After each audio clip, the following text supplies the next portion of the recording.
Good morning.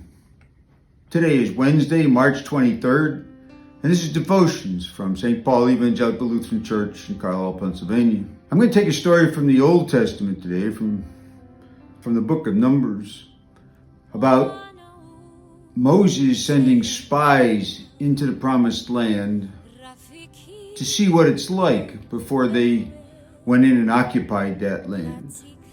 So this is from chapter 13 of the book of Numbers. Moses sent them to spy out the land of Canaan and said to them, "Go up there into the Negev and up into the hill country and see what the land is like, and whether the people who live in it are strong or weak, whether they are few or many, and whether the land they live in is good or bad, whether the towns they have are walled or unwalled, and whether the land is rich or poor, and whether there are trees in it or not. Be bold and bring some of the fruit of the land." Now it was the season for the first ripe grapes. So they went up and spied out the land from the wilderness of Zin to Rehob, near Lebo Hamath. And they went up into the Negev, and they went to Hebron, and into Ahem, and Sheshai, and Talmai. And the Anakites were there. Hebron was built about 7 years before Zoan in Egypt.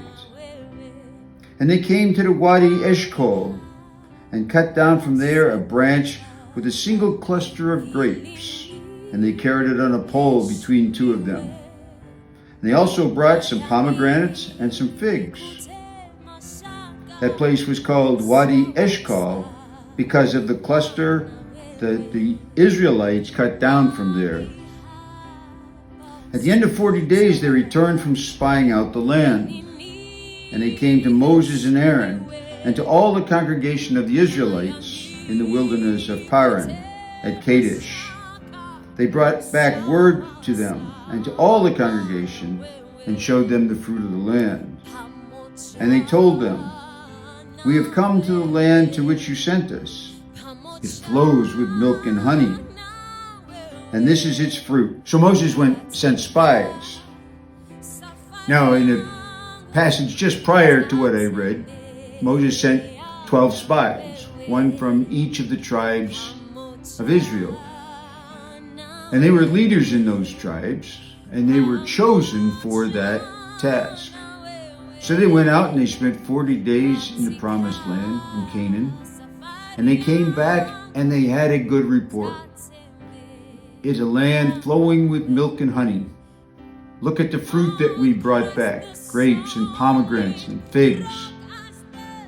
But what I didn't read right after was the rest of their report.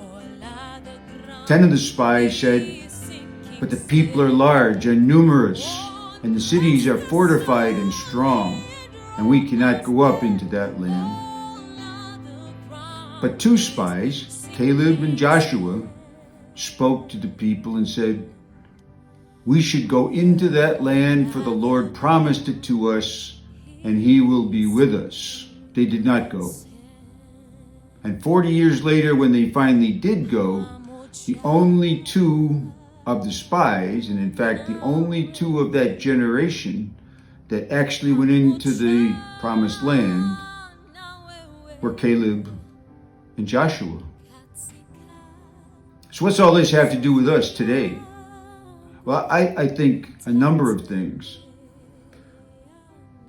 First, the spies went to seek out the truth of what God had told them about the promised land. And I think for us today, we should be seeking out the truth that God has told us and think about all the things that he has promised us. And more than them at that time, we not only have the promise, but we also have the fact of Jesus Christ and the promises that he gave us at a later time, not only about his time and about after our time, but today as children of God and what that means. And we should believe just like the report that the spies gave, that the promises of God are right, that the promises of God will be fulfilled, that the promises of God are something we can depend upon. But unlike 10 of the spies, we should depend upon those promises all the time. And not just what we can see, because that's easy, but what we have been told and what we believe, because that is what faith is, to believe what you cannot see. God is faithful and true.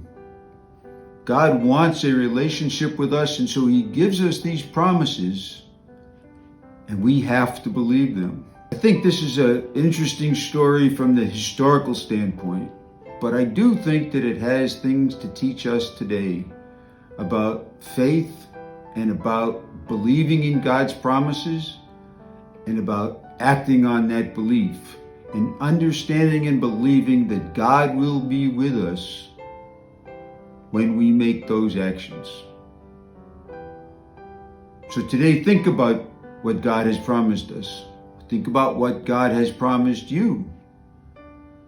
And have faith in God and faith in his son Jesus, and act on those beliefs.